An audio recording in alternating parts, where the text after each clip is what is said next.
क्षेत्रात अनेक जण यशस्वी होत आहेत। यामध्ये ससा पालन हा कमी गुंतवणुकीतून जास्त नफा मिळवून देणारा व्यवसाय ठरतो। आज आपण एका तरुणाच्या ससा पालन व्यवसायाबद्दल पाहणार आहोत। छत्तीसगड येथील कुरुड जिल्ह्यातील तरुण निरंजन देवांगन यांनी त्यांच्या कॉलेजच्या काळात सुरुवातीला केवळ छंद म्हणून 2018 मध्ये 2 सशापासून या व्यवसायाला सुरुवात केली। जेव्हा त्यांच्याकडे खूप ससे जमा झाले तेव्हा त्यांना विकण्याची कल्पना नव्हती।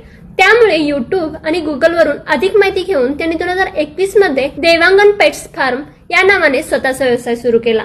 ते प्रामुख्याने ससे आणि गिनी पिगचे पालन करतात। त्यांच्याकडे सशांच्या एकूण 14 प्रकारच्या जाती आहेत। यामध्ये New Zealand white, brown joint, Dutch, loop rabbit, त्याचबरोबर इतर जातींमध्ये grey joint, black joint, California यांचा समावेश होतो। ते सांगतात की ससा पालन हे 2 मुख्य पद्धतीने केले जाते, केज सिस्टीम आणि कॉलनी सिस्टीम। केज सिस्टीम मध्ये ससे पिंजऱ्यात ठेवले जातात आणि कॉलनी सिस्टीम यामध्ये ससे जमिनीवर मोकळे सोडले जातात।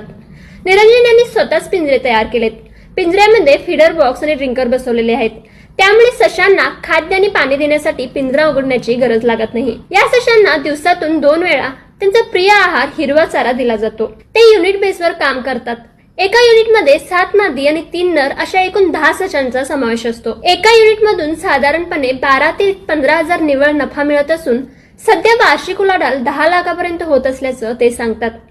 कमी जागा, कमी खर्च आणि थेट विक्री यामुळे हा व्यवसाय फायदेशीर ठरत असल्याचं निरंजन सांगतात। तर तुम्हाला निरंजन यांचा हा ससा पालन व्यवसाय कसा वाटला हे कमेंट करून नक्की कळवा। त्याचबरोबर अशाच प्रकारच्या नवनवीन व्यवसायाबद्दल जाणून घेण्यासाठी आताच आमच्या उद्योग मंत्रा इंस्टा व फेसबुक पेजला फॉलो करा।